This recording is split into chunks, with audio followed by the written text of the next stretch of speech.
मुसलमानों ने खुद राम मंदिर हिंदुओं को दे देना चाहिए। राम मंदिर हिंदुओं के लिए उतना ही इम्पोर्टेंट है जितना मुसलमानों के लिए मक्का। ये शब्द हैं आर्कियोलॉजिस्ट के मोहम्मद जी के, जिन्होंने अयोध्या राम मंदिर के सफर में एक अहम भूमिका निभाई थी। भगवान श्री राम को त्रेता युग में सिर्फ 14 साल का वनवास भुगतना पड़ा, लेकिन कलयुग में हमने उन्हें 500 साल के लिए अपने घर से, अयोध्या से दूर रखा। अब श्री राम वापस घर आ रहे हैं। लोग पूछ रहे हैं कि क्या राम मंदिर पर हजारों करोड़ रुपए खर्च करना सही है? क्या इन पैसों का इस्तेमाल किसी बेहतर काम के लिए हो सकता था? इस जगह का पूरा इतिहास क्या है और इससे हमें क्या फर्क पड़ता है, आइए जानते हैं आज के इस वीडियो में। लॉजिकली इस बात को समझने के लिए मुद्दे को 3 एंगल से देखना जरूरी है। एक है हिस्टोरिक प्रूफ, दूसरा है आर्कियोलॉजिकल प्रूफ और तीसरा है सोशल प्रूफ। कोर्ट्स ने भी इन्हीं के बलबूते पर अपना डिसीजन सुनाया। चलिए अयोध्या का इतिहास समझते हैं। रामायण की कहानी का अंत तब होता है जब भगवान राम अयोध्या लौट आते हैं। उनके घर लौटने की खुशी में हम दिए जलाते हैं, दिवाली मनाते हैं। लेकिन कुछ 500 साल पहले भगवान श्री राम के घर पर ही आक्रमण हुआ था। मुगल लुटेरे बाबर के कहने पर यहाँ एक मस्जिद बनाई गई थी। कुछ लोग पूछते हैं कि प्रूफ क्या है कि बाबरी मस्जिद राम मंदिर के ऊपर ही बनाई गई थी।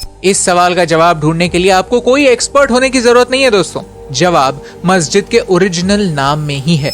इस मस्जिद का ओरिजिनल नाम मस्जिद जन्मस्थान है। किसका जन्मस्थान? समझदार को इशारा काफी होता है और जो ना समझ है उसे क्या कर रहे अबे? ये सब क्यों हुआ?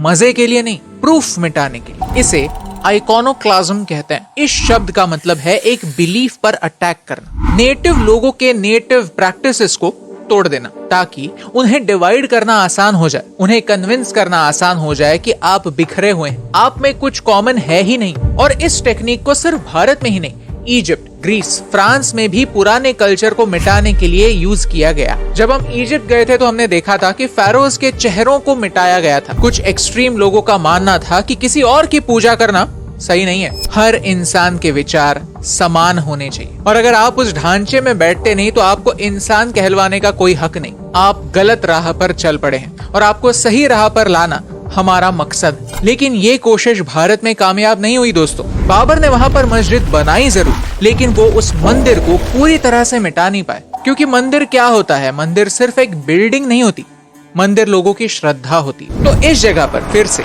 1660s में आक्रमण हुआ जो औरंगजेब ने करवाया।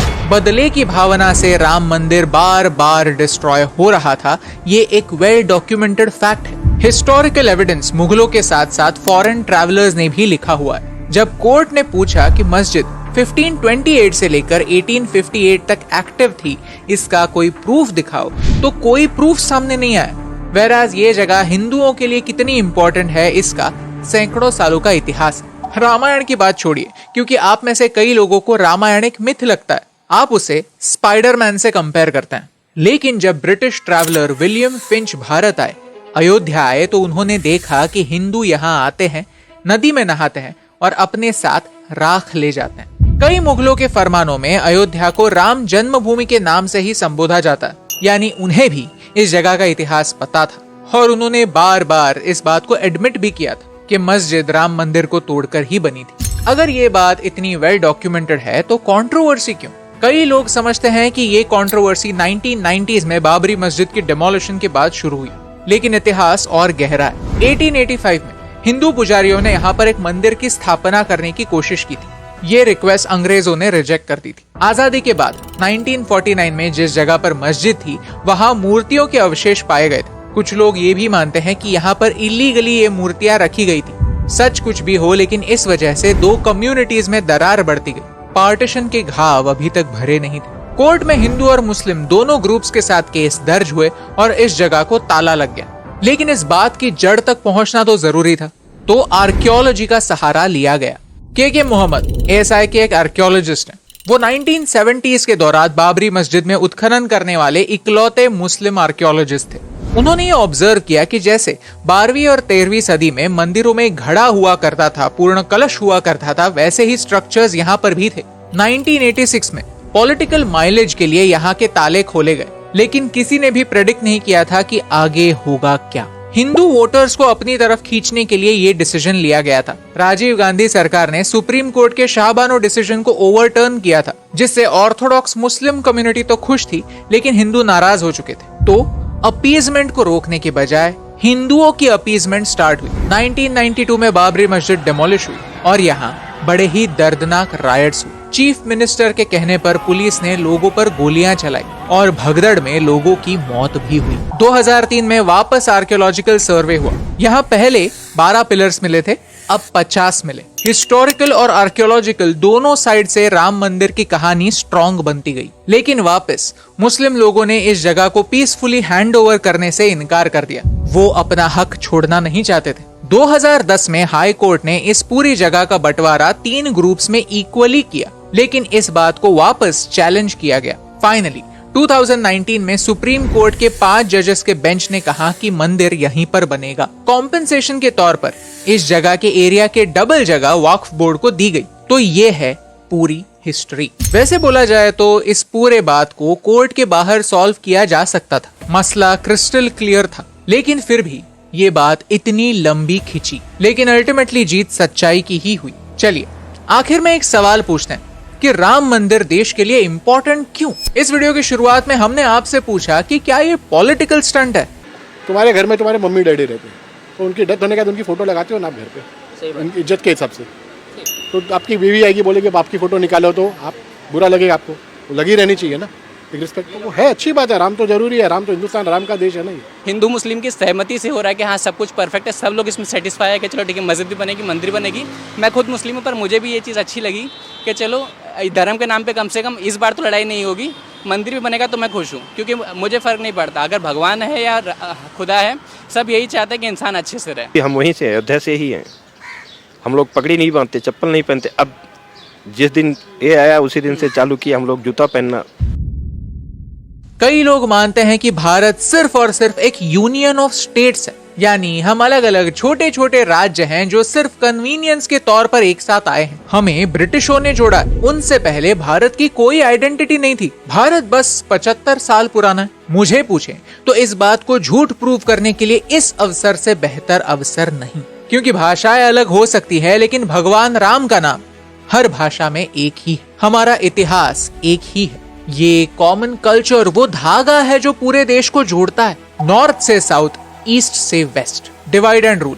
इसी बात पर फॉरेन इन्वेडर्स ने हम पर राज करने की कोशिश की थी, लेकिन राम मंदिर के इनॉग्रेशन का इनविटेशन सबको गया है, फिर वो किसी भी पॉलिटिकल पार्टी का क्यों ना हो। सिर्फ हिंदू धर्म के लोगों को ही नहीं, सिख गुरुओं को भी बुलाया गया है, दलाई लामा को भी बुलाया गया है। इनफैक्ट इकबाल अंसारी जो बाबरी मस्जिद के सपोर्ट में केस लड़ रहे थे, उन्हें भी बुलाया गया है।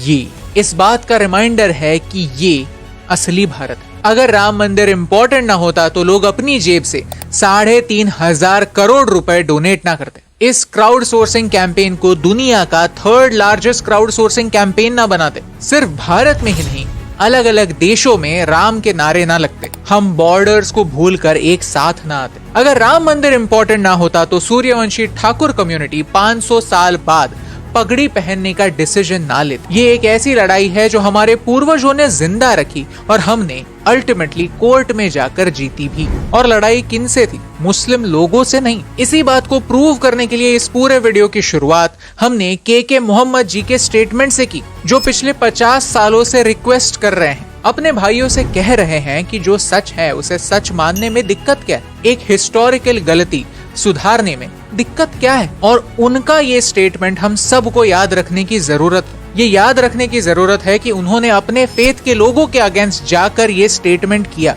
वो अपने प्रोफेशन की ओर ऑनेस्ट रहे, अपने देश की ओर ऑनेस्ट रहे, सच्चाई की ओर ऑनेस्ट रहे। उनकी लड़ाई हमेशा से सच्चाई के पक्ष में ही थी। अगर उन्होंने इसे रिलीजियस इशू नहीं बनाया तो आज हमें भी इसे रिलीजियस इशू नहीं बनाना। हमें आगे जाकर यह अश्योर करना है कि राम मंदिर भी बने और राम राज्य भी आए। हम सब के लिए मंदिर का मतलब एक ही है, क्लोजर, कैथारसिस, जस्टिस।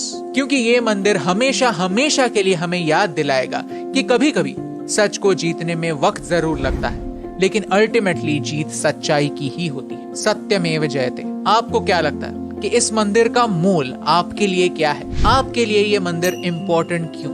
ये सवाल अपने आप को पूछिए और हमें कमेंट्स में जरूर बताइए, क्योंकि हम चाहते हैं कि भारत के हर बच्चे को जय श्री राम कहते हुए ऐसा ना लगे कि कोई मुझे कम्युनल कह देगा। हम चाहते हैं कि हम राम की मूर्ति की ही नहीं, राम के चरित्र की भी पूजा करें। मंदिर में बसे राम हमारे मन में प्रकाश लाए और सबसे इम्पोर्टेंटली हमें एक बेहतर इंसान बनाए। पुराने झगड़े छोड़कर एक दूसरे को गले लगाना सिखाए और यही इम्पोर्टेंट बात आप तक पहुंचाने से मुझे फर्क पड़ता है।